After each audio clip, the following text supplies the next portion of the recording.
Secure, épisode spécial NordSec. Je suis accompagné de Charles. Est-ce que tu peux te présenter? Déjà, bon matin. Charles Hamilton, je travaille chez Cypher, spécialisé généralement dans le Red Team, donc je fais tout ce qui est offensive là-bas. On a une super équipe, on a du plaisir, puis on aime ça, pirater des choses à tous les jours. C'est un drôle de façon de présenter comment moi je pirate des choses dans ma vie. T'es venu présenter au NordSec un exploit, dans le fond, que tu as trouvé une façon de contourner des éléments spécifiques. Pour moi, c'est un bon prétexte de parler du red teaming au sens large parce que en préparation, on a abordé sur le fait que c'est un drôle de marché qui est en tombe dans l'écosystème dans lequel on est et de toute façon, ça vient bousculer les méthodes défensives énormément et dans lequel les vrais attaquants ne font même pas actuellement. Exact. Puis exact, c'est ça. Dans le fond, le problème, c'est que les Red Teamers, souvent, vont aller cibler des compagnies qui sont un peu plus établies d'un point de vue de sécurité. Généralement, quand tu es rendu à faire ce genre d'exercice, d'ailleurs, juste peut-être contextualiser un peu les Red Teams, souvent, ça va être des exercices où on va aller essayer de déterminer s'il y a une bonne capacité de détection de ce qui est fait. Donc, c'est pas juste une question de vulnérabilité, c'est une question aussi de découvrir ce que vous êtes capable de se rendre compte que quelqu'un dans ton environnement, mais pour être capable de faire ça, déjà, tu as besoin d'avoir des outils en place. Donc, c'est sûr qu'un client qui n'a aucune détection, il a moins d'intérêt. Donc, nos clients sont généralement plus matures d'un point de vue sécurité. Le problème, c'est qu'on va avoir des solutions DDR au niveau du réseau et tout ça. Donc, nous, on se doit d'être capable de contourner ça pour être capable d'arriver à nos fins, c'est-à-dire faire notre exercice, quand même trouver des chemins vers des vulnérabilités, des trucs comme ça. Donc, on a dû se sophistiquer malgré nous. Puis le problème avec ça, c'est qu'après ça, ça devient public par mille raisons. Ça peut être des solutions de sécurité qui finissent par analyser ce qu'on a mis dans l'environnement. Ça peut être quelqu'un qui fait une recherche publique parce que la réalité aussi, ça reste un travail. Les entreprises doivent un peu publier ce qu'ils font pour se différencier et tout ça.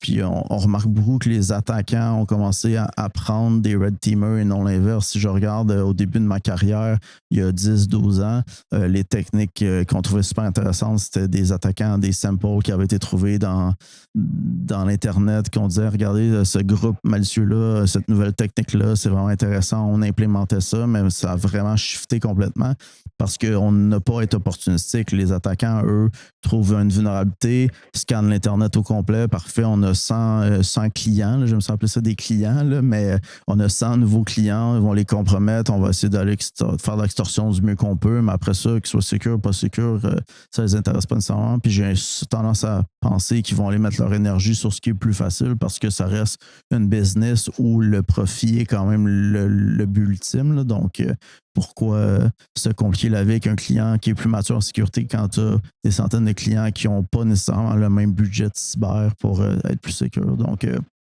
c'est vraiment intéressant le shift que ça a apporté dans l'industrie. Oui, c'est intéressant puisque je l'ai vu aussi un peu se dérouler comme toi. Moi, je ne suis pas spécial dans ces domaines-là. J'ai vu de l'extérieur, je suis plus au côté des Blue Team. Je le vois plus de comment nous, on reçoit les avancées, autant les attaques du terrain, les attaques de la nature, in the wild, là, dans la nature, comment elles se déroulent et comment on a à subir ou vivre des exercices de red team. Et on est littéralement dans deux univers complètement différents. Exact. Et quand on est dans une organisation un peu plus mature, même à la limite, on voit les attaquants naturels et c'est quasiment risible à quel point ils sont awkward, un peu maladroits, puis tu les vois tâtonner beaucoup dans les réseaux.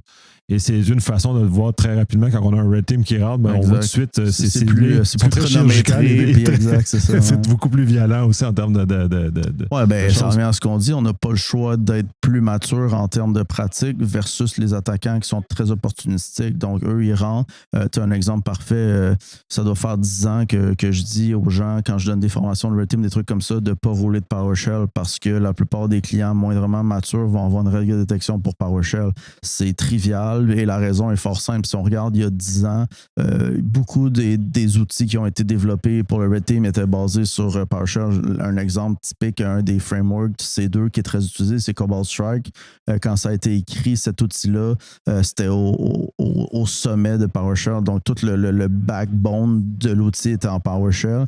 Dans le temps, ça faisait du sens parce que c'était nouveau, c'était la façon de faire, mais c'est des outils qui peuvent mal vieillir. Au moins, ils se sont adaptés avec le temps puis ont enlevé cette partie de PowerShell-là.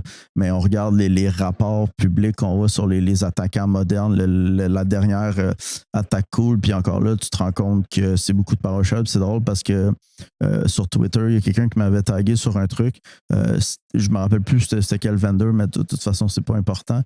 Il y avait une nouvelle backdoor super moderne d'un nouvel attaquant qui avait appelé ça Web Dev Backdoor, quelque chose genre, je me rappelle pas en vrai. Puis en fait, ce qu'il avait fait, c'est qu'il avait repris du code que j'ai publié il y a genre 12 ans. Ils ont repris mon C2 littéralement. Et ils ont modifié un peu, puis c'est devenu leur nouveau C2, mais ça a été publié il y a peut-être 1 an et demi. Là. Donc, d'un point de vue attaquant, on n'avait pas vu ce code-là qui est littéralement archivé sur mon GitHub depuis genre 10 ans. Fait qu'eux, ils l'ont repris, on dit on va retourner ça, il y a des petites twists qu'ils trouvent intéressantes là-dedans, puis là, c'est devenu...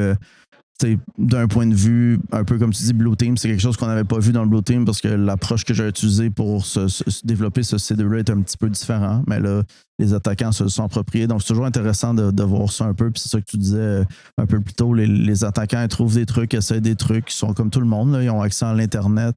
Ils cherchent des outils. Puis ils essaient de trouver des outils qui répondent à leurs besoins. Puis les besoins des attaquants versus les Red Teamers sont extrêmement différents. Très, très différent. Puis pour avoir géré le nombre d'incidents dans les 10 dernières années, je retrouve encore des vieilles qui maintenant, pour moi, sont rendues des vieilles guenilles comme Mimikatz, par exemple, ouais. qui est vieux comme la Terre en termes d'attaque. Et ça roule encore dans la nature, ce genre de choses-là. Quand dans les faits, c'est très drôle de revoir ça. Puis c'est toujours l'effet de surprise.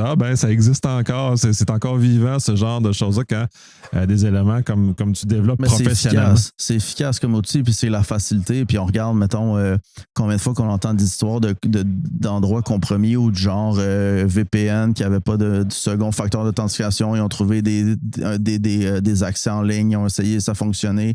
Et comme par magie, cet utilisateur-là est privilégié sur un système X. Donc, Mimikatz fonctionne direct parce que pour que Mimikatz te donne toute cette information en mémoire, tu as besoin d'avoir des privilèges administratifs.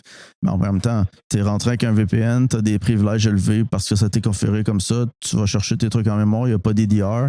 Il n'y a aucune raison qu'ils ne le fassent pas. Pourquoi arriver avec des techniques super sophistiquées d'évasion X quand tu regardes les process, il n'y a rien, merci, au pire, tu as Defender, tu rajoutes une exclusion pour tout le C drive parce que tu as le droit, puis tu move on with your life, sans rien ce que tu dis.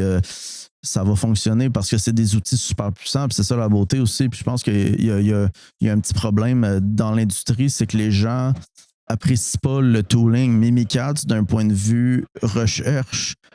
Sophistication, c'est un super beau tool. Benjamin, qui est la personne qui a fait le tool, a dû passer des centaines d'heures, peut-être même des milliers d'heures à comprendre les structures de Windows. La complexité de cet outil-là est merveilleux. Puis justement, au NordSec, cette année, on avait H.D. Moore, qui est un des fondateurs ou le fondateur unique de Metasploit.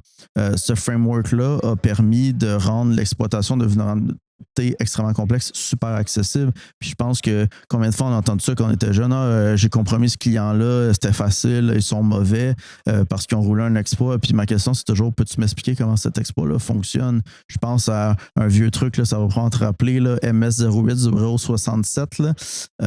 C'était je pense que c'était un malware comme Flickr, je pense, ou quelque chose comme ça, qui avait utilisé ça en zero day. Là. Ouais, je pense que oui. Puis cet exploit-là s'est fait ramasser dans Metasploit parce que c'était direct, tu avais accès à une machine en remote sans authentification sur Windows avec des privilèges élevés. Fait que c'était des $1 million exploit un peu.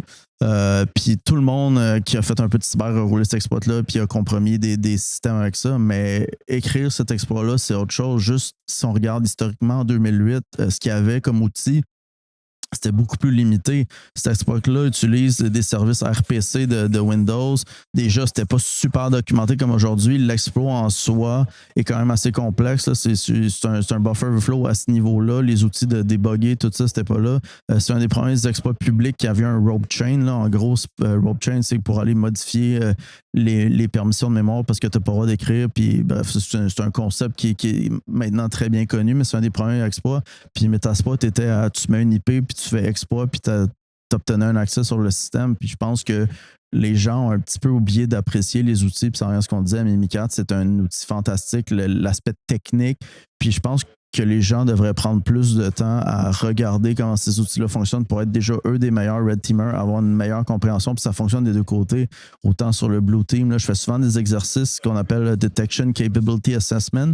On va s'asseoir, on va rouler des trucs. Le but, c'est de voir est-ce que le client va être capable de le détecter. C'est pas, il n'y a pas une histoire, c'est vraiment on s'assoit, c'est collaboratif. C'est super intéressant parce que souvent, les Blue Teamers n'ont pas la chance de voir des Red Teamers en action puis d'avoir accès à eux, puis on parle. Puis souvent, les clients, la gestion, on dit, c'est super cool, ça a vraiment allumé nos équipes. Ils ont adoré l'exercice, ça a motivé les troupes, là, ils se sont mis à faire des règles partout. Parce que, par exemple, Mimikatz, s'il y a l'exécutable, c'est facile à détecter, mais mettons qu'il y a un petit peu d'offuscation. Comment Mimikatz fonctionne reste le même, dans ce que tu as certaines DLL Windows qui vont être chargées dans un ordre bien spécifique, qui vont accéder à des trucs. Donc, encore là, c'est de comprendre ces indicateurs-là que le Blue Team va peut-être pas faire cet exercice-là, mais les Red Teamers, je pense qu'on fait beaucoup plus cet exercice-là de comprendre parce que notre but, c'est de trouver un chemin vers quelque chose. Oui, ben d'élaborer des nouveaux chemins, puis la compréhension, puis tu fais bien de le mentionner, Mimikatz, c'est un outil très, très, très complexe qui, malheureusement, a simplifié. Puis l'autre aussi que tu mentionnais, sont pas faciles de mettre en application et il y a des gens. Puis c'est aussi de savoir à quel point ça, parce que c'est quand même des chercheurs qu'ils ont donné disponibles, à quel point ces chercheurs-là ont affaire. Tes outils se sont aussi retrouvés dans des trousses maintenant hostiles. Comment on peut balancer l'acte entre le fait de cette grande recherche-là, puis qui est essentielle d'un côté, puis ces outils-là ont démontré, ont fait corriger un certain nombre de problèmes et ont aussi servi à établir des règles, comme dans le cas de Mimikatz. Ben, si on est capable de comprendre le fonctionnement, on est capable de le détecter facilement. Puis ça, une fois, tu as la télémétrie. Puis maintenant, la télémétrie est accessible à tout le monde, là, dans Windows, Linux, peu importe. Fait que, une fois que tu comprends ta télémétrie, tu es capable de faire quelque chose.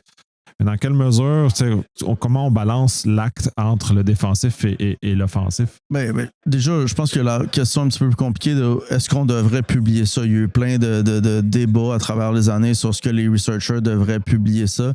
La réponse est probablement beaucoup plus complexe que ça, mais la simplifier, je pense que si c'est pas cette personne-là, ça aurait été quelqu'un d'autre parce que ce concept-là, parce que Mimikatz, dans les faits, c'est pas une vulnérabilité en soi, c'est juste quelqu'un qui a une bonne compréhension de Windows, qui a passé des heures à comprendre ça, puis qui a coller les morceaux ensemble parce que tout ce qui est chiffré de façon symétrique, la clé est quelque part d'autre. Puis en fait, c'est un peu ça, Mimikatz. C'est l'information est chiffrée dans le process LSASS. Par contre, la clé est aussi chiffrée dans ce coin-là. Donc, c'est d'aller extraire la clé pour aller chercher l'information en clair.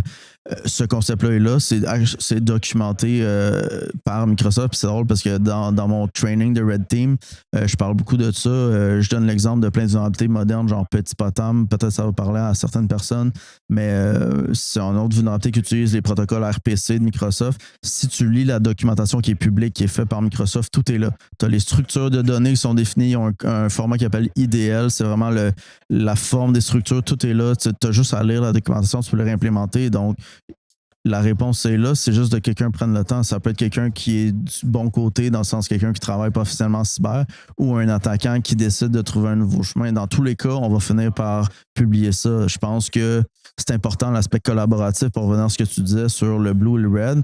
Mais cette collaboration-là n'est pas toujours facile parce que je pense qu'il y a un très gros disconnect entre les deux. Souvent, les Red Teamers ne sont pas nécessairement intéressés par le Blue Team, mais je pense que pour être un bon Red Teamer, tu dois comprendre aussi les traces que tu laisses. Puis encore là, c'est quelque chose que je donne dans mon training. On va regarder des outils, on va parler de ce qu'ils laissent comme traces parce que les gens roulent des outils un peu sans se poser de questions. Ils ne se font pas détecter, c'est pas toujours parce qu'ils sont bons. En fait, c'est que le client n'a pas la détection en place. Puis c'est là que c'est intéressant parce qu'en tant que Red Teamer, quand tu comprends ça, tu peux dire j'ai roulé ça, vous ne l'avez pas détecté, mais cet outil-là laisse ça. Vous devriez être capable d'avoir de la visiter sur ça, par exemple. Puis c'est là que je pense que tout le monde grandit aussi en tant que professionnel puis en tant que capacité de détection, mais ça demande un effort des deux côtés aussi. Puis cet aspect collaboratif-là. Puis la réalité aussi, surtout au Québec, les budgets en cyber ne sont pas les mêmes que dans le reste du monde. J'ai eu la chance de travailler pour des compagnies américaines, des compagnies locales, des grandes compagnies, des petites compagnies. Puis il y a vraiment, quand on parle de mandats comme ça, collaboratifs, c'est évidemment, c'est plus coûteux parce qu'il y a plus de temps, tout ça. Puis les compagnies au Québec sont beaucoup plus frileuses à ça, mais je pense que ils bénéficieraient énormément à faire ce genre d'exercice-là.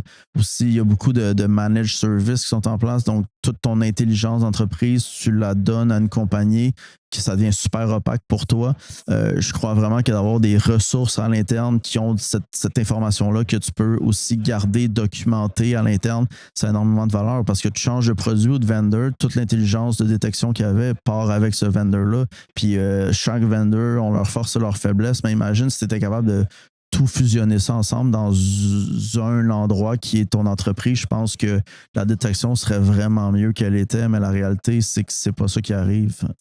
Oui, notamment, puis je pense que la détection est un concept, à ce que je vois, qui est encore très mal comprise par bien des gens, puis même dans le domaine, au sens où c'était d'un contexte où on avait des signatures avec des antivirus il y a très, très longtemps, où maintenant on a basculé dans un univers de télémétrie, essentiellement. Exact. Si on veut faire la détection, c'est de la télémétrie, donc c'est tous les signaux de ton système, comment tout fonctionne, puis là, tu es capable de voir des choses et de comprendre des choses.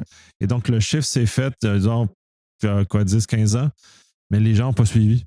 Non, puis il y a ça aussi. Un EDR maintenant, exact, c'est un peu cette représentation-là de ce shift-là. Exact. Les gens achètent le produit sans comprendre le fonctionnement. Puis comme tu dis, ils ont l'agrégation des données, mais après ça, il y a ce qu'on généralement va appeler du threat hunting. Fait que là, c'est un volume de données qui est quand même assez volumineux, mais c'est d'identifier les actions malicieuses. Puis un truc que la plupart de ces outils-là ont énormément de misère à faire, c'est de contextualiser. Parce que combien de fois j'ai entendu des incidents qu'il y a eu des alertes, il y a eu des événements, mais la sévérité était considérée très faible, mais on n'a pas pris action parce que c'est faible, mais c'est de contextualiser. Un exemple, par exemple, tu aurais quelqu'un dans ton entreprise qui est considéré comme étant une ressource qui est non technique, puis que cette personne-là, du jour au lendemain, se met à rouler du PowerShell, faire des commandes LDAP, faire de l'énumération du domaine. C'est pas nécessairement critique court terme, mais si tu contextualises que ce poste-là est une ressource non technique qui n'a aucune raison d'utiliser PowerShell et encore moins de faire des requêtes LDAP. Ça sent le bloodhound, là, by the way. Là. Ben, tu vois, exact. Ça fait peut-être un bloodhound qui traîne dans mon Mais c'est exactement ça. Infra. Puis c'est ce réflexe-là de Blue Teamer qui devrait avoir, de faire ça ressemble à une signature de quelque chose que je connais, qui est potentiellement malicieux. Il n'y a aucun contexte où quelqu'un de non technique dans ton entreprise va rouler Bloodhound. C'est un sysadmin qui a un petit background en cyber, qui veut faire un petit audit par lui-même. Parfait. Et lui, il roule Bloodhound, ça fait du sens, mais c'est de contextualiser. Puis je pense que les outils qu'on a n'ont pas cette distinction-là. Tout le monde est un utilisateur. Il y a des gens avec des droits administratifs locaux, il y en a que non. Puis je pense que ça devient compliqué. Puis le problème, c'est que l'aspect machine n'a pas la capacité de segmenter ces gens-là. Ça pourrait être fait là, si on regarde Active Directory avec des organization units, avec les non-tech users, puis d'adapter ça, mais les produits n'ont pas encore intégré ces features-là qui permettent cette espèce de filtrage-là, puis de dire que tout ce qui est lourd sur un poste non technique, ça devient un high parce que ça ne devrait pas arriver. Ça fait que déjà, ça t'aide à contextualiser parce que j'ai vu plein d'histoires, puis même moi, dans mon contexte de Red Team, j'ai fait plein d'attaques qui vont laisser des petites traces parce que la réalité, comme tu dis, la télémétrie est partout. Tu peux être la personne la plus sophistiquée au monde. Il y a une chose qui est sûre, si tu actionnes une machine, tu as au minimum fait du trafic réseau puis tu as quelque chose qui roule quelque part. Que ce soit en mémoire, sur disque, peu importe. Enfin, il y a des artefacts qui sont laissés que la télémétrie capture. Après ça, c'est les solutions de déterminer s'ils considèrent que c'est assez à risque ou non. Fait que tu vas avoir plein d'events que personne ne va regarder ou des alertes très bas niveau que pour le alert fatigue, souvent, ils vont te mettre ça comme étant tout ce qui est low, c'est pas dangereux, mais contextualiser ça, je pense que c'est vraiment la clé. Puis ça revient à ce qu'on disait, éduquer tes ressources Blue Team aussi, ça va t'aider parce qu'ils vont avoir des réflexes. Je t'ai donné deux contextes de PowerShell, LDAP, puis tout de suite, tu m'as sorti, ça peut être du Bloodhound. Fait que c'est ce réflexe-là que tu veux inculquer à tes ressources aussi, mais ça prend de la formation, ça prend des trainings, ça prend du temps, ça prend de l'investissement aussi de la compagnie pour être capable d'arriver à avoir ce genre de ressources-là et ce genre de réflexes-là. Oui, tout à fait. Puis moi, c'est devenu des réflexes ou des intuitions, là, comment on veut le regarder, parce que j'ai traîné là-dedans, je n'en ai vu beaucoup. Même à une époque, c'était l'époque de Emotet, par exemple. Tu voyais tout de suite, tu le voyais passer. Oh, c'était clair, tu le voyais passer. Puis tu avais d'autres gestes, puis là, tu étais capable de filtrer naturellement, puis éviter le alert fatigue parce que j'étais capable de traiter, puis c'est indépendant du fait d'avoir des lots, c'est indépendant de ça, parce que c'est des mauvais filtres qui malheureusement on a développé avec le temps, puis la démonstration, puis sûrement dans du red teaming, c'est encore pire. t'additionnes les lots, puis tu vas avoir un high, mais normalement, t'es pas capable réellement, mécaniquement, de faire ça. C'est juste le red teamer, l'humain, qui est capable de dire, OK, si je cumule ces lots-là, c'est ça, je vais être capable de le passer à travers. Et c'est généralement ce qui arrive dans des attaques un peu plus sophistiquées. Là. Exact. Puis c'est toujours le concept, on veut tout mettre dans des compartiments, on veut tout le temps que ça soit très, très clair, très droit. Puis le problème, justement, il y a plein de standards pour les vulnérabilités, du genre CVSS, par exemple. Quand je fais des red teams, dans mes findings, j'ai jamais de CVSS parce que, comme tu viens de dire, le risque et l'impact, je le contextualise dans le contexte de l'exercice. Puis, comme on disait, les red teams, il y a l'aspect détection, mais souvent, on va déterminer des objectifs avec le client. Donc, dis-moi ce que toi, tu considères comme étant critique. On va essayer de se rendre là. Fait que si je trouve une vulnérabilité qui a un impact lourd, normalement, mais dans la chaîne pour arriver là, si j'ai réussi à compromettre toutes tes données clients, ton lot, en fait, il devient quelque chose de quand même critique. Donc, c'est pour ça que CVSS sur cette vulnérabilité-là ne va pas nécessairement s'appliquer parce que tu n'as pas de métrique pour contextualiser dans ce framework. Tu en as, en fait, mais c'est très rigide dans le sens que est-ce que c'est network, est-ce que c'est local, puis là, tu as un score avec ça, mais tu n'as pas l'aspect, mais ça, sur un système X, c'est critique. Puis c'est un peu ça. Si on regarde les tests d'intrusion standard, ça va être on scanne ton environnement, on trouve le plus de bugs, on espère le plus de choses possibles, mais le système qu'on a compromis, est-ce qu'il est intéressant, oui ou non? On ne répond pas à cette question-là. Les Red Team, on va aller en fait cibler ce qui est important pour toi. On ne va pas couvrir tout, mais on va couvrir les chemins vers ce que tu considères de valeur parce que dans les faits, compromettre ton imprimante avec un mot de passe par défaut qui sert à imprimer rien, c'est pas vraiment important. Par contre, tu peux avoir une imprimante qui, elle, imprime des passeports parce que, mettons, Passeport Canada ou je sais pas, puis que finalement, ils gardent tous les documents là-dedans. Fait que là, compromettre une imprimante où tu as tous les passeports de tous les Canadiens, là, l'histoire devient intéressante. Même contexte, même vulnérabilité, outcome complètement différent, juste à cause de ce que cet outil-là fait. Puis c'est ça que le Red Team permet, je pense, d'avoir plus d'impact, surtout avec les exécutifs, parce qu'ils comprennent que ça, c'est un risque, parce qu'ils reconnaissent les mots-clés des applications qu'ils considèrent comme étant critiques, importants et qui ont un impact opérationnel si ça tombe. Puis je pense que ça, c'est important de comprendre ça aussi. Là. Ouais, j'aime bien le fait que tu as abordé CVSS parce que j'ai un beef contre cette notion-là. Okay. Notamment, l'exemple que j'ai, c'est Log4j, qui a été monstrueux à bien des égards, exact. Mais quand on comprend, puis on reparler du fait de comprendre, quand on comprend l'attaque, sans défense, c'était très simple. Mm-hmm. Puis on aurait pu, à l'époque, faire que les gens passent Noël en famille au lieu de patcher comme des caves amuseurs. S'il y avait eu cette compréhension-là de juste dire, OK, ben, le chemin d'attaque, c'est ça, on bloque le chemin d'attaque, donc on est safe. Même si la vulnérabilité est existante, on est safe parce que le chemin d'attaque est verrouillé de plusieurs façons. Et cette compréhension-là, puis j'ai vu ça dans aucune organisation, ce genre de se poser cette question-là de comment l'attaque s'exécute et donc comment je m'y protège. On fait juste, on va patcher.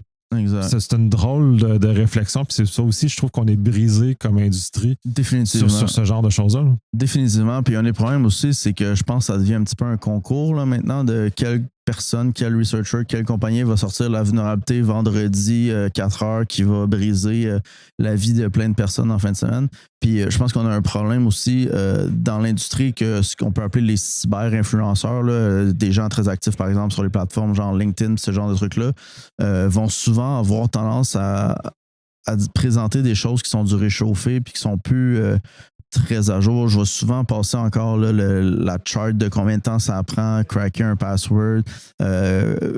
Cool, mais ça fait 20 ans qu'on la voit, puis la réalité, c'est que dans l'industrie, les gens techniques vont recommander le passwordless, ce genre de trucs-là. Fait que cette espèce de discours-là amène rien. C'est plus, parlons du MFA, parlons de comment intégrer ça, parlons des technologies qui existent. Il y a plus. Mais le problème, c'est que c'est ces gens-là qui ont une plateforme, qui ont une voix, qui finissent par aller dans des conférences, répéter ce genre de trucs-là, vitam aeternam. Puis la réalité, c'est que les ressources techniques, puis je vais me mettre dans ce bassin-là, on a moins cette plateforme-là. C'est plus difficile d'avoir moins de conversation avec un exécutif parce qu'ils vont pas être intéressés par ce que j'ai à dire, parce que de leur point de vue, c'est trop technique, ils ne comprennent pas. Mais puis depuis des années, je me dis, il faudrait essayer de créer un événement mondial, Québec, peu importe, où on est capable de réellement avoir les ressources techniques puis les gens moins techniques de la haute cyber qui se parlent. Parce qu'en fait, je pense que les deux ont des choses à apprendre des autres. Autant côté plus corporatif puis les réalités d'entreprise qui fait que c'est pas tout le temps facile de dire on va tout patcher parce que 1000 raisons d'entreprise, puis aussi de comprendre qu'il n'y a pas juste les mots de passe qui sont problématiques, mais qu'il y a beaucoup plus large que ça, de comprendre, comme tu dis, Log4j, oui, la vulnérabilité peut amener à quelque chose d'extrêmement critique dans le sens que tu peux compromettre un système, sauf que si tu n'as pas des règles de firewall en place qui permettent que le système, par exemple, puisse parler en Internet, même si c'est techniquement exploitable, ça ne marchera jamais. Puis c'est de leur faire comprendre ça, puis c'est de comprendre qu'il y a des outils parce que les gens achètent des boîtes, ils pluguent ça, puis ils disent ah ben là je suis bon, mais encore là, ça revient à ce qu'on disait, il faut les configurer ces boîtes-là, il faut les comprendre, puis tu sais, je vais sourire, puis mais la réalité c'est que tu en as vu 1000 des clients comme ça, puis je pense vraiment qu'il y a un gros gap de conversation entre les gens techniques, ceux qui ont vraiment les mains dedans, ceux qui le voient justement. J'ai publié un white paper il y a peut-être un mois à peu près à travers Cypher. D'ailleurs, il est disponible en ligne si ça intéresse les gens. Mais j'ai parlé de ce que je vois encore en 2025 quand je fais des Red Team, des trucs qui ne sont pas nécessairement récents, mais que je vois. Petit Potam est un parfait exemple de ça. Petit Potam, j'ai un blanc, là, mais j'ai envie de te dire, c'est 2022 ou 2023, le CVE. Donc, ça fait, mettons, 2 ou 3 ans que c'est sorti. Microsoft a émis une patch. Les gens l'ont patché, se sont dit, il n'y a plus de problème. Le problème, c'est que si tu lis la patch, ça ne corrige pas le problème, c'est une mitigation. Tout ce que ça a fait, c'est forcer l'authentification, mais un utilisateur standard de ton environnement peut se connecter. Donc, moi, j'arrive dans mon Red Team. Comme par magie, j'utilise cette vulnérabilité-là qui a juste été mitigée parce que je suis dans un contexte authentifié de toute façon.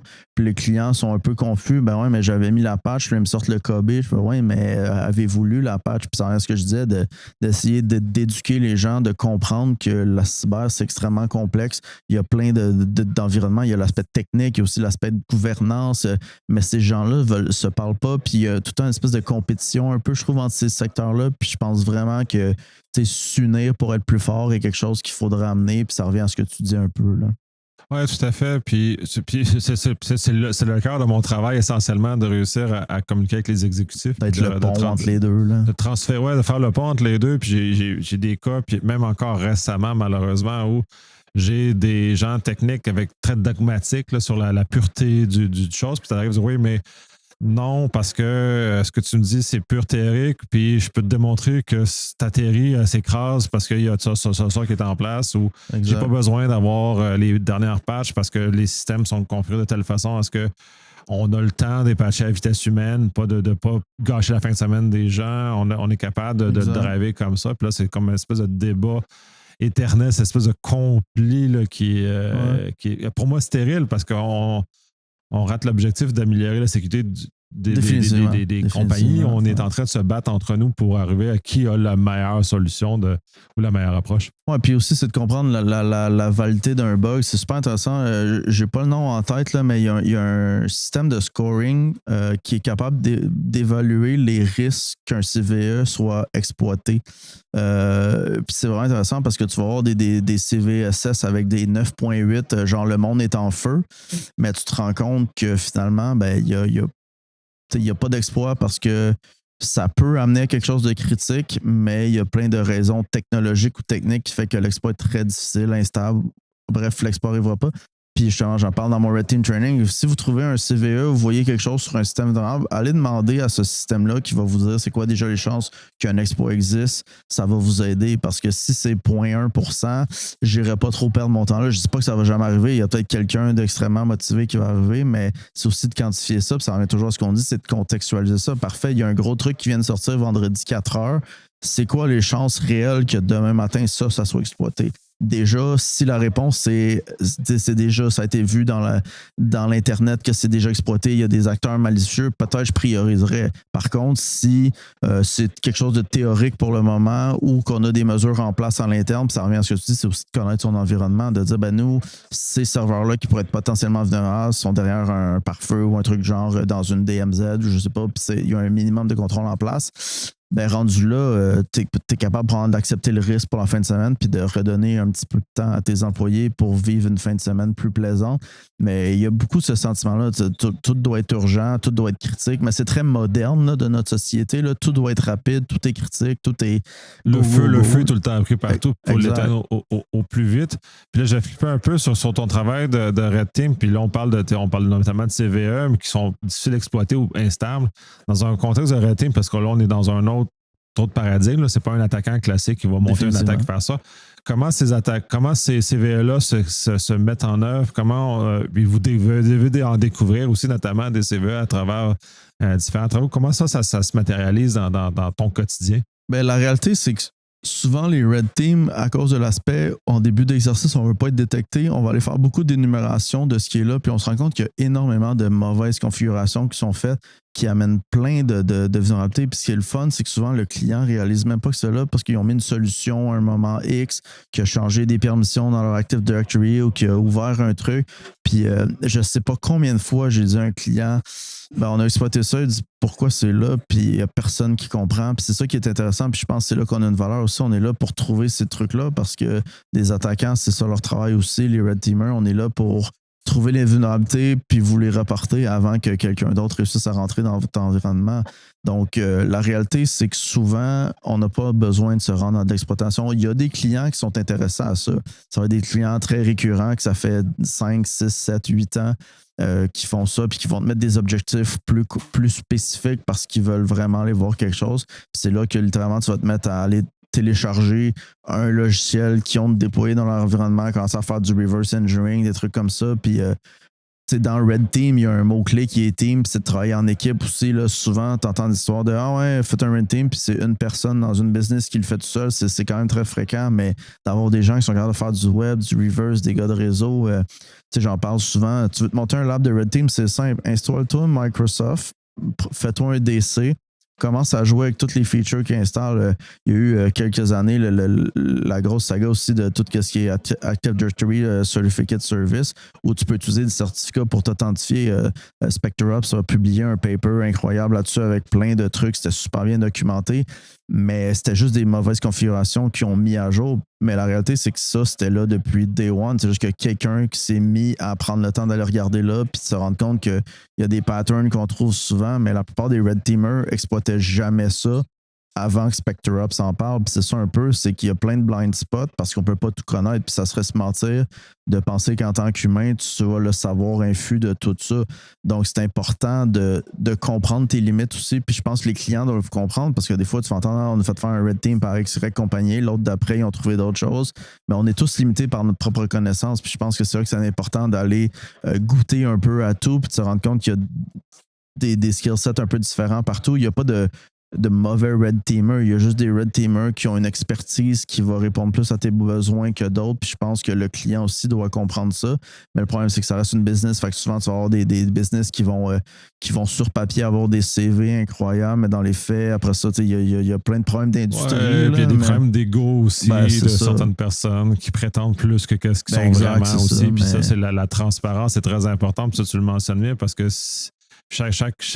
chaque fournisseur de service, peu importe, va avoir des spectres dans lesquels ils sont excellents et dans lesquels ils sont moins spécialisés. Exact, c'est normal, c'est ça, exact, c'est ça. Puis, ça revient à ce que tu dis, je pense que les gestes parlent d'eux-mêmes, puis c'est un peu ça que je dis souvent, beaucoup pour les gens qui commencent en cyber, qui veulent se démarquer, des gens qui font des tests d'intrusion ou qui ont un intérêt pour le cyber, et c'est plein comparé à 10 ans, c'est beaucoup plus accessible. Tu as plein de formations en ligne, tu as plein de trucs comme ça, donc quand ça arrive à l'embauche, si tu es junior et tu n'as aucune expérience sur le terrain, souvent, ce que je recommande, c'est écrivez des blogs sur des trucs que vous avez fait. C'est pas grave si c'est quelque chose qu'on connaît déjà, mais de démontrer que vous avez cet intérêt-là, je trouve déjà que ça démontre une capacité d'écriture, ce qui est quand même important parce que ça aussi, c'est un truc, là, tu peux être le meilleur hacker au monde. Si ton rapport ne démontre pas ça, cette valeur-là ne brillera pas. Puis il y en a plein des gens comme ça qui sont super bons, mais que écrire ce qu'ils ont fait, c'est pas nécessairement leur force, puis j'en fais partie aussi. Là.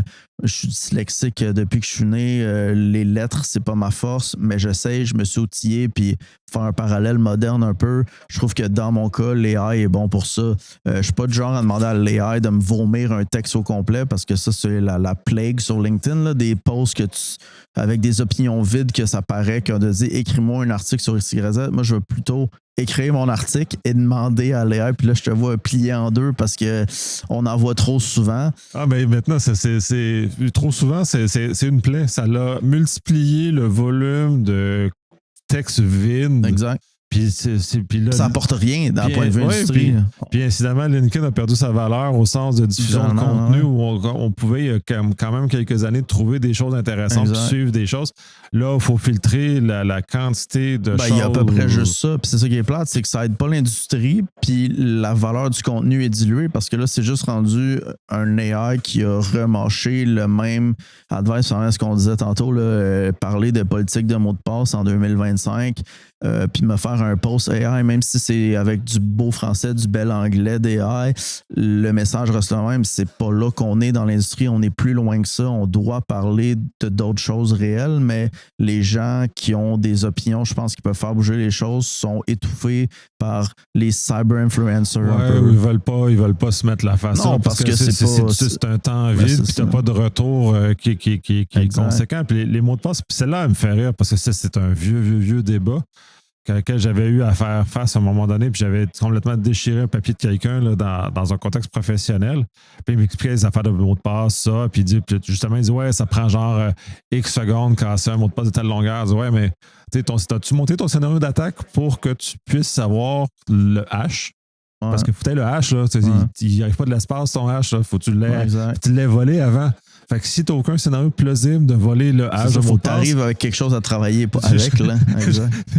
Pourquoi tu voudrais un mot de passe qui résiste 1 million d'années à se faire casser quand tu n'as aucune capacité d'avoir le hash parce qu'il est protégé adéquatement ou dans ton scénario d'attaque? Pour l'atteindre, il n'est pas là. Exact. Mais en même temps, quand tu vas avoir un scénario d'attaque avec un Mimikat sur l'autre côté puis des choses, puis être capable d'infiltrer, ben là, oui, là, tu viens de le problème, c'est pas le mot de passe, c'est tout le chemin pour se rendre au mot de passe, en fait, qu'il faut que tu corriges. Là. Ben c'est ça. Fait que c'est comme ça. Si tu veux vraiment attaquer ton système, puis là, je vais leur montrer, bon, ton système qui est exposé, ben tu le fais juste ralentir sur les guessing, puis là, c'est plus en question de secondes pour casser le mot de passe, c'est en question d'heures, jours, même centaines d'années s'il n'est pas détecté avant. Parce que puis il y a plein de standards, là, dont un que j'oublie, là, mais j'ai envie de te dire, genre RFC, genre 59-80, quelque chose du genre, que c'est le concept de round, en fait. Là. C'est de hacher le même mot de passe des milliers de fois. Évidemment, puis comme tu disais, la meilleure façon de ralentir ça, c'est que le temps de processing par essai est plus haut, mais en même temps, tu ne veux pas non plus impacter l'utilisateur. Mais encore là, ce qui est drôle de ça, c'est qu'il y a aussi des downsides, puis ça, c'est une vulnérabilité que je vois constamment, que j'adore, c'est les side channel attacks. Souvent, tu vas voir ça dans des logins, puis ça te permet d'énumérer des utilisateurs valides, même si tu as le message générique. Le problème qui arrive, c'est que quand tu rentres un utilisateur valide, le code, lui, va aller computer le hash après. Donc, d'un point de vue informatique, tu as un délai qui est assez gros pour que toi, tu es capable de détecter que le serveur est une demi-seconde plus lent que quand l'utilisateur n'existe pas parce que le hash n'est pas computé. Donc, il y a toujours du bien et du mal. C'est aussi de comprendre ça. Puis c'est aussi des fois la logique de code. Puis, ça aussi, c'est intéressant. Puis ça, là, on embarque dans des vraies discussions, notamment pour les mots de passe. Pour l'énumération, au lieu de juste sortir ta charte, que dire là, on est rendu, les GPU sont capables de casser ton mot de passe en 5 secondes, OK, fine, mais que tu sois capable d'énumérer parce que puis même visuellement, des fois, c'est même visible quand tu sais que tu as un mauvais user parce que c'est instantané. Quand tu as un user valide, il y a comme un demi-seconde qui fait, puis même humainement, c'est visible. Fait qu'imagine, quand on calcule de façon machine, ben là, c'est encore plus facile de réussir à énumérer. Puis ce qui devient intéressant après ça, c'est que là, la qualité du mot de passe est plus importante parce que c'est capable de te monter une liste d'utilisateurs. Tu peux aller pour le volume en disant si tu essaies de trouver le mot de passe de 3 personnes versus 300 000, dans les 300 000, il y en a au moins un qui va avoir un mot de passe douteux. Puis d'un point de vue attaquant, tu en as besoin d'un pour rentrer. Donc, d'après ça, c'est pas nécessairement de cibler. Puis c'est pour ça que je pense que ce discours-là devrait être intéressant. Puis c'est le genre de conversation qui devrait être plus discuté en ligne, mais malheureusement, les gens qui ont cette plateforme-là le font pas. Est-ce que c'est par un manque d'expertise peut-être, est-ce que c'est par un manque de conviction, je sais pas, mais je pense que ça serait important que ces conversations-là deviennent de plus en plus démocratisées et accessibles aussi pour les gens qui sont dans la cyber, qui sont pas nécessairement aussi techniques. Puis je parle des ciseaux, des trucs comme ça, parce qu'il y a des ciseaux qui viennent avec 300 000 backgrounds. C'est beaucoup de ce que j'ai vu par expérience des gens qui viennent de la gestion, de la finance, des trucs comme ça. Mais l'intérêt pour le cyber n'est pas toujours là. Mais je pense que c'est important parce que si tu comprends en tant que gestionnaire exécutif la sécurité, ça va t'aider à prendre des décisions plus éclairées. Puis c'est pas nécessairement juste une question d'argent à la fin de la journée, c'est réellement protéger ton environnement versus on va mettre de l'argent, on va acheter ça, puis est-ce qu'on a une bonne politique de mots de passe? Parce que dans les faits, quand je fais mes red teams, la plupart du temps, j'ai aucune idée c'est quoi les mots de passe des gens. Je vais aller voler des cookies sur des machines parce que je suis passé l'authentification. Tu peux avoir 50 facteurs si tu veux. J'ai un jeton unique associé à toi dans l'application. Je me log avec ça. Je vais aller prendre tes hash, je vais aller pass de hash parce que pass de hash, ça fait aussi longtemps que Windows que ça existe que le concept est là. Donc, ton mot de passe, à rigueur, c'est plus, je pense, une genre de perversion un peu des Red Teamers de vouloir avoir le secret des gens. Mais personnellement, moi, ça ne m'intéresse pas de savoir que ton password, c'est j'aime les chats 42. C'est vraiment, j'ai besoin de cette valeur-là pour me connecter dans quelque chose pour arriver à mes fins. Donc, ça ne m'intéresse pas, j'ai pas l'exercice à faire. Honnêtement, là, la dernière fois que j'ai craqué un password, ça doit faire 7-8 ans. Parce que j'ai pas ce besoin-là. J'ai le hash, puis c'est pas grave, là, la complexité du password. Là. Ouais, puis on revient aussi sur toute la notion de kill chain parce que c'est plus sur comme ça que tu vas driver ton initiative et ton scénario de red teaming. Justement, tu vas te monter un kill chain. Puis comme tu le dis, ben, les mots de passe sont comme pas vraiment dans la liste de. Non, c'est ça, c'est vraiment pas la priorité des attaquants. Encore là, quand tu as des breaches publics, c'est pas compliqué. Ils prennent le volume, ils prennent un domaine, ils essayent tout, puis ils regardent pas trop. Là. Puis la réalité, c'est que les gens sont paresseux aussi parce que. Il y a beaucoup il n'y aura pas d'impact. Le commun des mortels, puis je pense que ça s'applique même dans l'industrie de la cyber, le concept de conséquence, je pense par exemple à tu te fais compromettre ton compte de banque, tu as une transaction sur ta carte de crédit de 2000 $, tu appelles ta banque, si c'était pas moi, ils te remboursent ça, il ne s'est rien passé, on vous envoie un numéro de carte de crédit. Après ça, que mon mot de passe soit faible pour ma banque puis quelqu'un accède à mon compte, c'est pas grave, je vais appeler ma banque, ils vont s'occuper de ça pour moi. Fait qu'il n'y a pas de beaucoup de conséquences en fait pour les gens. Puis je pense que ça donne pas envie aux gens de comprendre la cyber. Puis un peu comme on dit avec les exécutifs, le commun des mortels comprend encore moins la cyber. C'est tout le temps présenté comme il y a le feu partout, tout va être brisé. C'est vrai puis c'est pas vrai dans les faits que tout est connecté maintenant puis il y a des vulnérabilités, mais c'est pas tous les jours que les avions tombent pas du ciel encore parce qu'il y a des attaques. Bien heureusement. Là. Ben c'est ça, mais concrètement, est-ce que ça va arriver un jour? Peut-être, peut-être pas, mais je pense que les attaquants modernes, ce qui sont motivés, c'est par le gain.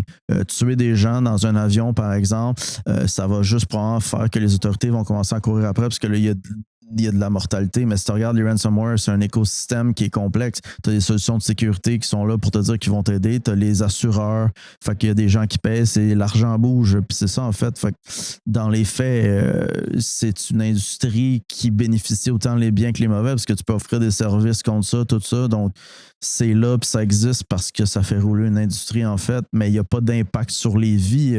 Une rançon pour une compagnie, ben, peut-être qu'elle fait faillite, puis de leur point de vue, ben, les gens vont se retrouver un travail. Puis oui, il y a des gens pendant que ça a changé leur vie, ça a tué des compagnies, ça a mis des gens qui ont travaillé tout fort leur vie là, mais d'un point de vue des autorités, il n'y a rien qui est fait. Ouais, ben, de toute façon, le meilleur exemple qui vient appuyer ce que tu dis, c'est Colonial Pipeline, quand ça a touché quelque chose de grave. Et là, le gouvernement a pris, puis là, ils se sont dit, hey, faites plus ça. Puis là, ben, les attaquants ont dû scale down parce que là, il y avait une conséquence réelle pour les attaquants dans ce cas-ci, puisqu'il y avait une conséquence réelle pour les citoyens américains, en l'occurrence. C'est un cas comme ça, là, qui arrive, qui nous amène comme ça. Fait que mais on revient toujours à la notion de kill chain. On ne maîtrise pas ça. Puis tu parles des exécutifs aussi.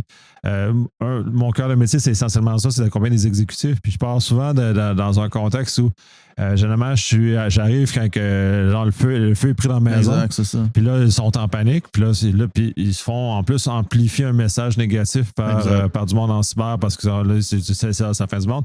Et là, j'arrive là, je mets le couvercle sur la marmite, je parle à l'exécutif.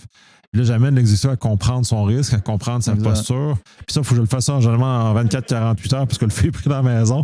Fait que là, tu arrives sur voici, on va éteindre, on va construire, puis ensuite, on va avoir un espace pour retourner de l'autre côté et retourner. Puis c'est un bon contexte aussi pour faire de l'apprentissage, je pense, pour ces gens-là. Puis ça revient à ce que je te disais, c'est que tu as la chance, malheureusement, parce qu'il y a un feu, de pouvoir t'asseoir avec eux.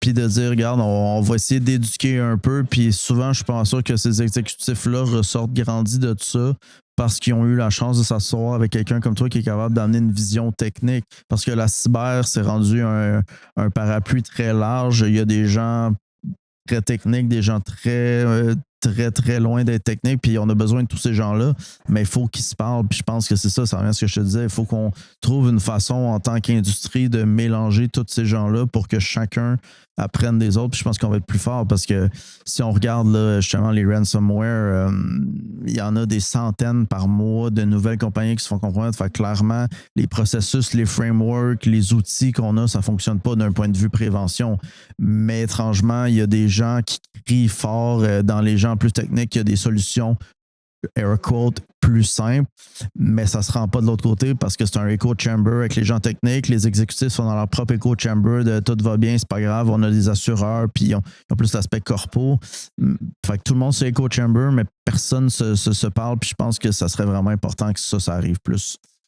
Oui, tout à fait. Puis là, je bascule un peu sur ton rôle de Red Team, puis de parler, parce que dans ton travail, comme tu as des clients qui sont un peu plus matures, tu vas nécessairement trouver des éléments nouveaux, des nouvelles façons. Est-ce que tu communiques ça avec les compagnies défensives, disons des EDR ou des choses comme ça? C'était des choses où les fabricants des logiciels dans lesquels tu réussis à casser un peu une fois la mission complétée? Là? Exact. Ben, à la fin de la journée, on est là pour aider, donc garder ça secret pour nous, pour juste exploiter des trucs.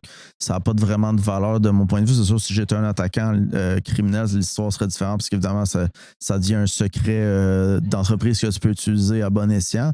Mais la réalité, c'est que c'est pas toujours simple. Il y a des endroits où ils vont être super réceptifs. Il y a des endroits qui vont essayer de dire que tu as brisé leur truc. Surtout tout ce qui est EDR.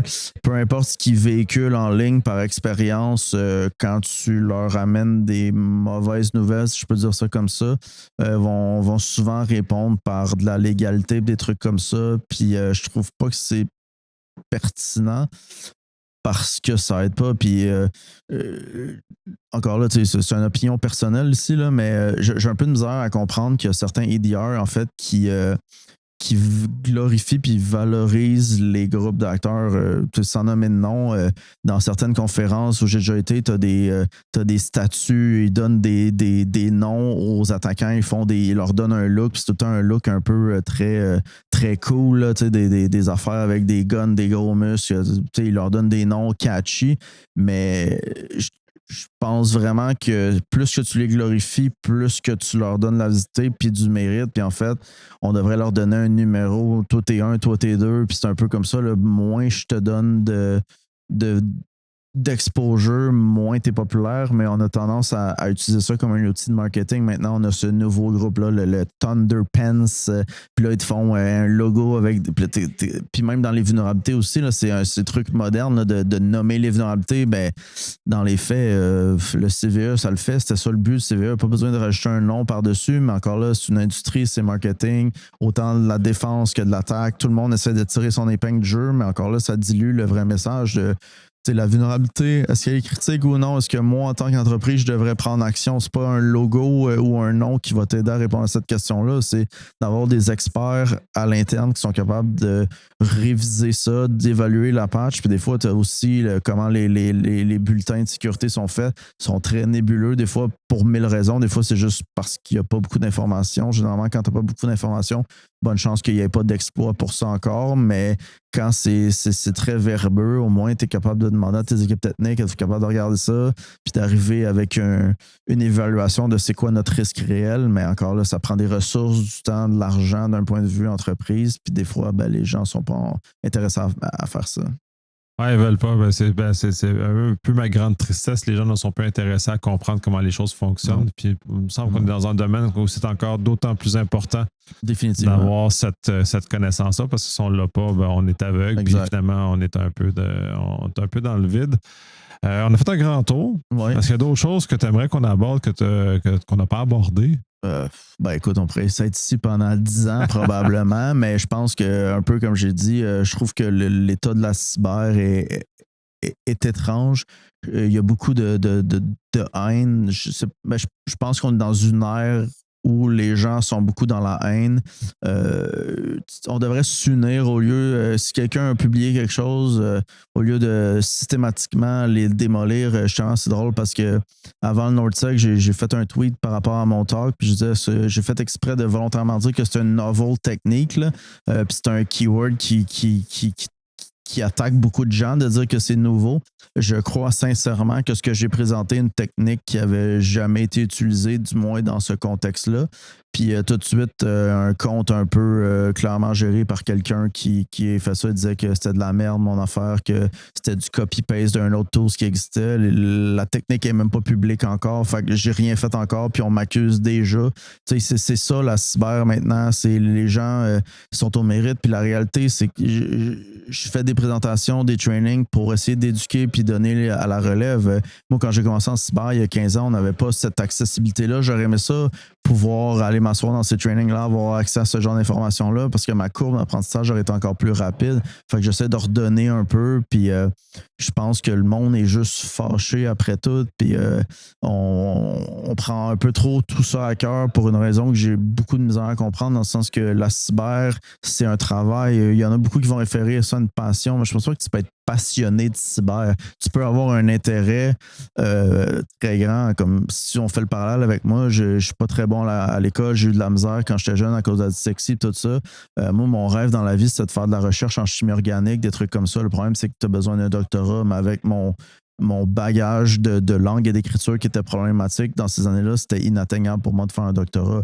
Mais ce que j'aimais de la chimie organique, c'est l'aspect puzzle, c'est ça. Puis si je regarde la cyber, moi j'ai commencé avec plus en programmation, l'aspect encore puzzle, puis je voulais comprendre comment ça marchait. Puis à chaque fois, ça ramenait au hacking tout le temps, parce qu'on dirait comprendre hacking.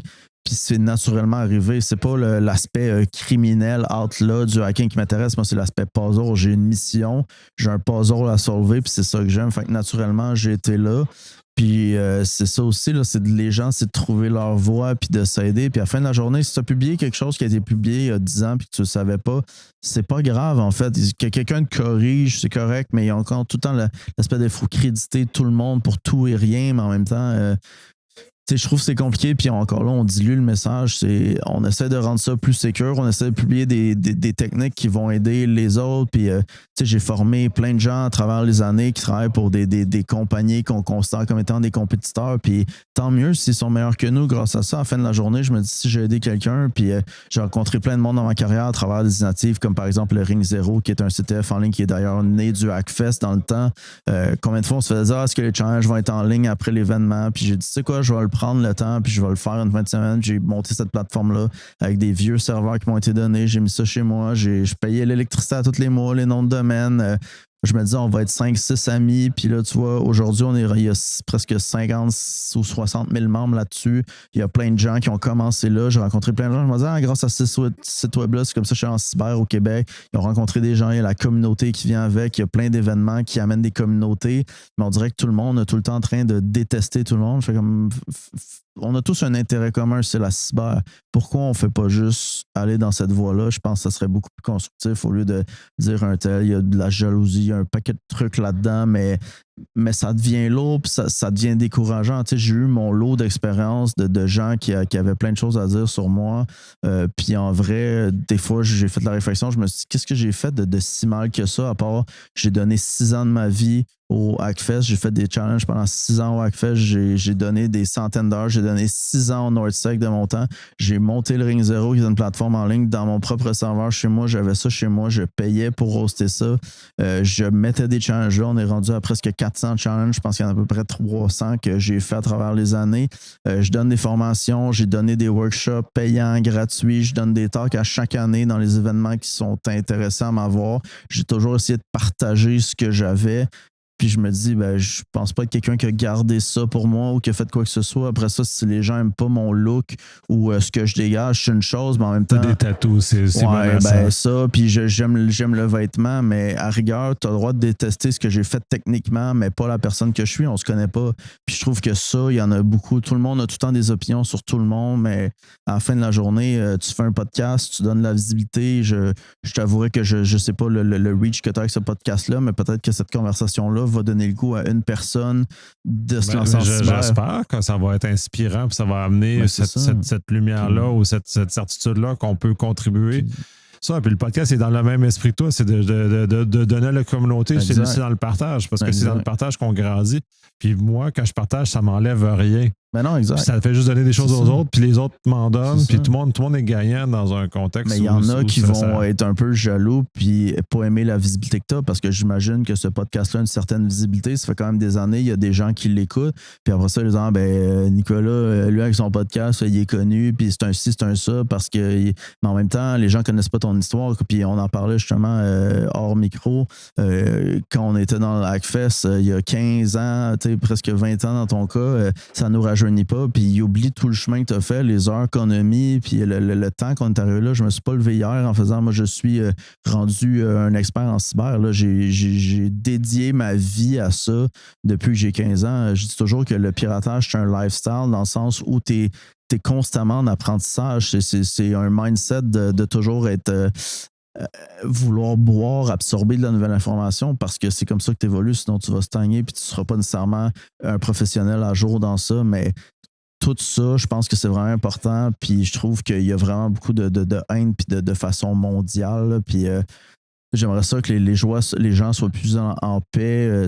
Encore là, comme je dis souvent, les gens ne me connaissent pas, mais à la fin de la journée, j'ai grandi à Montréal-Est dans un milieu pas nécessairement très, très, très fortuné. J'ai grandi avec les gens dans la rue, j'ai découvert le gangster rap comme ça, c'est ma musique, c'est ma culture, c'est ça, mais autant que je suis un gars qui écoute du gangster rap, mais qui fait des fins de semaine de jeux de société. Moi, je suis un grand joueur de société, fait que on a des groupes de jeux, on fait des soupers, on a notre petit monde, mais je suis quelqu'un, en fait, qui aime les humains, mais des fois, les gens me dépeignent comme étant le plus grand monstre au monde. Puis honnêtement, ça me fait mal parce que c'est souvent des gens que je connais pas en plus. Puis je me dis tout le temps, ils n'aiment pas le look parce que j'ai des souliers bleus aussi ou ça. Mais les gens aiment se comparer puis juger ça. Mais pour vrai, je trouve que c'est blessant, puis je prends pas la seule personne qui vit ça, là, puis je pense que des fois, ça prend à décourager bien des gens. Je sais pas combien de fois j'ai voulu lâcher la cyber à cause de ça, puis il y a des gens qui m'ont dit non, mais ce que tu apportes, c'est cool, tu es tout le temps en train de donner ton 120%, puis je m'accroche à ça, mais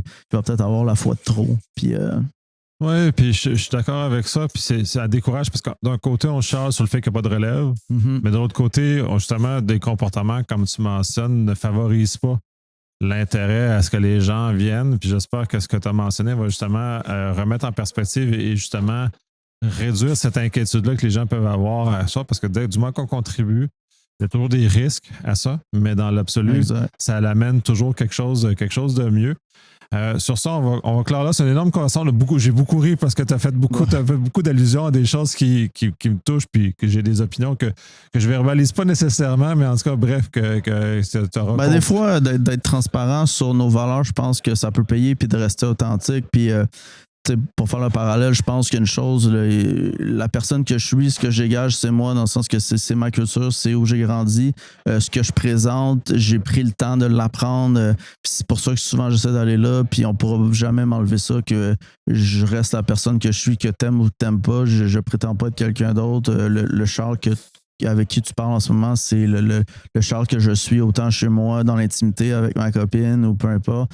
Puis je pense que c'est important que les gens restent authentiques. Puis ça, le monde moderne avec les réseaux sociaux, les gens sont de moins en moins authentiques. Mais la réalité, c'est qu'on a tous des vies misérables. Il y a des moments dans ta vie où c'est pas glorieux, mais les réseaux sociaux nous font croire que tout le monde est toujours en train de voyager, que tout est vert, que tout est beau.